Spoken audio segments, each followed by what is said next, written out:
जिसे देखकर वीर काफी हैरान हो गया। फिर भी वो अपनी जगह से हिला नहीं। देखते ही देखते वो कछुआ वीर के बगल में आ गया। वीर समझ गया कि उस कछुए को अभी तक वीर की मौजूदगी का एहसास नहीं हुआ था।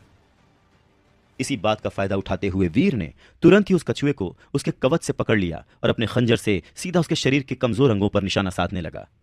कुल 6 वार में उस सुनहरे कछुए के सभी 6 पंजों को वीर ने काट डाला।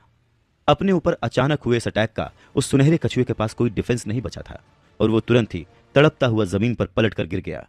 मौके का फायदा उठाते हुए वीर ने अपने खंजर से उसका पेट चीर के रख दिया और वीर के ऐसा करते ही उस सुनहरे कछुए ने अचानक से ही तड़पना बंद कर दिया। सेक्रेड ब्लड कछुआ मारा गया। आपने सेक्रेड ब्लड कछुए की डेविल सोल हासिल की है। 0 से 10 जीन पॉइंट्स हासिल करने के लिए इसकी एनर्जी हासिल करें। अपने दिमाग में अचानक से यह आवाज सुनकर वीर हैरान रह गया। क्या सचमुच उसने सेक्रेड ब्लड जानवर को मार गिराया था? उसे याद है कि डॉक्टर खुराना ने उसे बताया था कि टाइटन ग्रह पर एलियंस 4 कैटेगरीज में बटे हुए हैं और सेक्रेड ब्लड एलियन सबसे ऊंची कैटेगरी में आता है। तो इसका मतलब है कि उसने एक सबसे ऊंची कैटेगरी के जानवर को मार गिराया था।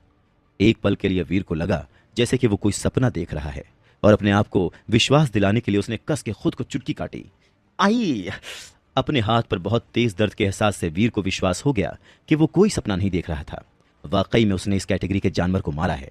इस बात का एहसास होते ही वीर की खुशी का ठिकाना नहीं रहा और वो खुशी खुशी उस सुनहरे कछुए की एनर्जी हासिल करने में लग गया। सीक्रेट ब्लड कछुए की एनर्जी हासिल करने के बाद वीर अपने सामने आई पावर स्क्रीन की तरफ देखने लगा, जिस पर लिखा था, आपको सुनहरे कछुए की एनर्जी हासिल हो गई है। आपने 7 सीक्रेट जीन पॉइंट्स हासिल कर लिए हैं। यह पढ़कर वीर को ऐसा लगा जैसे कि उसने पूरी दुनिया ही जीत ली हो। टाइटन ग्रह में आने के बाद यह उसकी पहली सफलता थी। कहां अभी कुछ देर पहले तक तो उसे एक भी जीन पॉइंट्स नहीं मिला था और अब उसके 7 जीन पॉइंट्स हैं और वो भी सीक्रेट जीन पॉइंट्स। इसके अलावा उसे ये बात भी अच्छे से पता है कि सीक्रेट ब्लड एलियंस की सोल बिना किसी शक सबसे अच्छी डेविल सोल होती है और अगर वो उसे बेचने जाएगा तो उसे इसकी अच्छी खासी रकम मिलेगी, इसलिए उसका खुश होना लाजमी था। सुनहरे कछुए की एनर्जी हासिल करने के बाद वीर ने उस कछुए का कवच उसके शरीर से अलग करने